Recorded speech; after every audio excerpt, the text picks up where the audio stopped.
Yes, he did do his own stunts always. Absolutely right. Everything I did myself. The only thing, of course, that I wouldn't let him do was in Stitch in Time, when he was wrapped up in bandages and had to go through a wall and then land on a passing ambulance. I was going to have a stuntman to do that. The stuntman did into the wheelchair, came down the stairs, right down the stairs, crashed through just as the ambulance was coming through the arch, and he landed on top of the ambulance and slid off the side and broke his arm.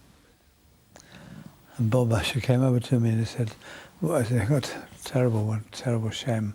I said, "Isn't it a pity? It's awful." He said, "What are we going to do?" And I looked at him like that. And he said, "All right. I wish you luck, Norman." And I did the whole thing. And here we go. That's me right through the crash on top of the ambulance. I did that, believe me. And I put some white string right across the top of the ambulance so that I would grab the strings. Right through the window, slide right across the wooden floor, smash into the wall on the other side. The doctor said to the nurse, "What's he doing out of bed?" Some of Norman's best routines are long sequences which build to an absurd situation. And Norman always insisted that every step of the way should be logical and be possible. There's a glorious sequence in Press for Time where the build-up is absolutely logical and every step could happen. Unlikely, but it could happen. So I decided to bring the bike in. I don't want to get nicked. Perhaps you'd like to put your bicycle in the kitchen.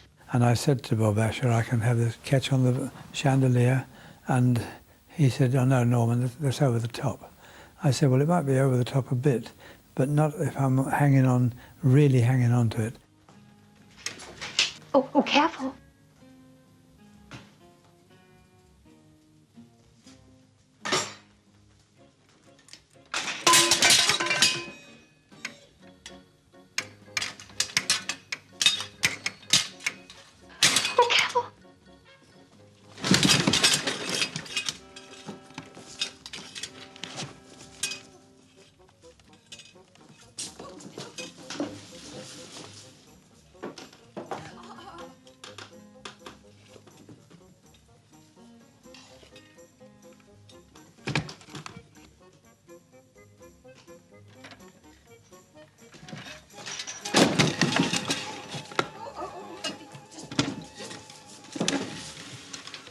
Every step separates him from some of the more fantastic performers, say Jerry Lewis, who would not have bothered with the logic so much. Take it! Take it!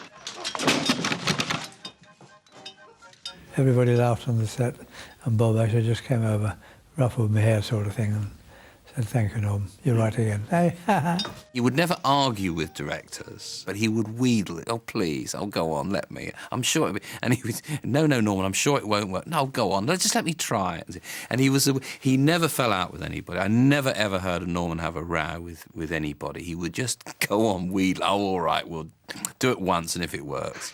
If you say so. there was one particular character I know. It was a German general, and that was a very straight part. Paddy Carstairs knew, it was obvious that he thought there was going to be a failure, so he just watched from a distance. "Whatever you're doing here dressed up like that, Pitkin?" "What?" "It's very ingenious, I must say. You're a credit to the borough." What is to say? Pig dog! "Nothing. I'm very sorry. Nothing at all." Ah, so you are making joke. Paddy Carstairs walked over after he shouted, "Cut!" He walked over, just walked up to me and kissed me. On the cheek, I may add, but nevertheless, he was so pleased with it. It proved that he could do something quite different from what people expected of him. And he was extremely good in it. When he had to sing with Hattie Jakes, Ungeduld, Schubert song, I mean, he looked like a seal having fish thrown at him with his mouth open. But it showed really what more there could be with him.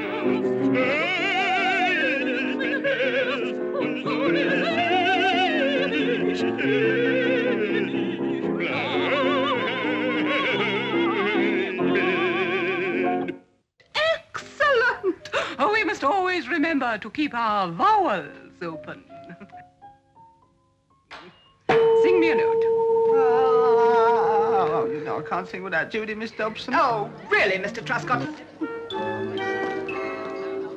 Oh, don't laugh at me. Paddy Carstairs in the break said, "Oh, it'd be lovely if we had a song to go in that spot."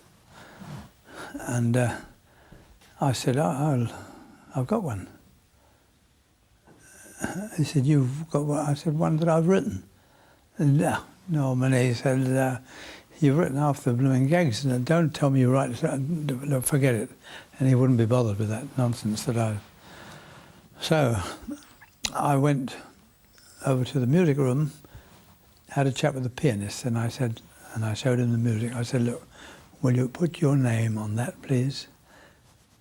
And then call Paddy Carstairs and tell him that you understand that he's looking for a song for Norman Wisdom, and you wondered if this one would do." And he agreed to do that.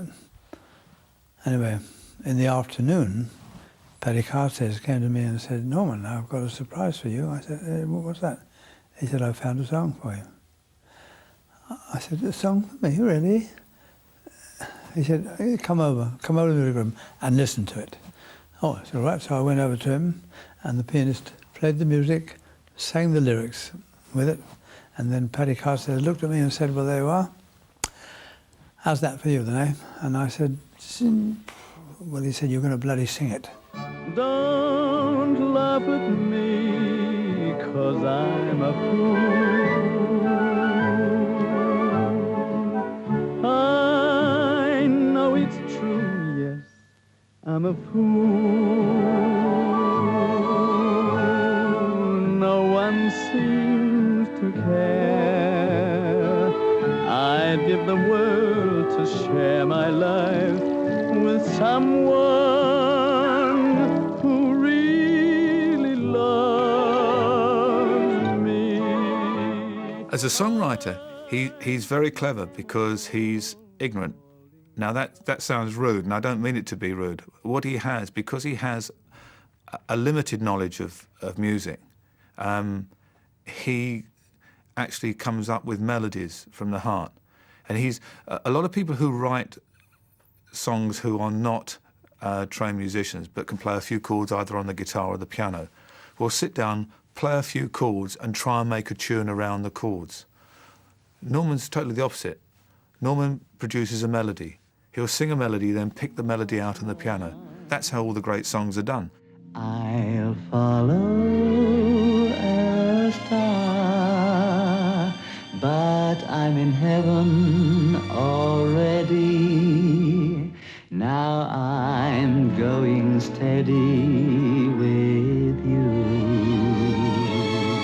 I'll chase you and find you, you can't escape. I know your perfume and I know your shape. Where have you gone? I'm sitting on a volcano with a halo around my head. He has uninhibited melodies that will come out of him. And there isn't a songwriter alive or dead this century that wouldn't have been proud to write Don't Laugh at Me. Someday maybe my star will shine on me. Don't laugh at me, 'cause I'm a fool.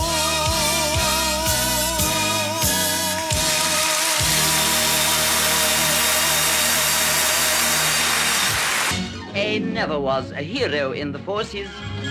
My gallantry began with my release. For since then I have realized my course is to fight oppression in the days of peace. Now I started with a fuss on a number 7 bus. I gave a fierce conductress tit for tat. She told a poor old dear who got a foot on at the stop, "We're full right up, there's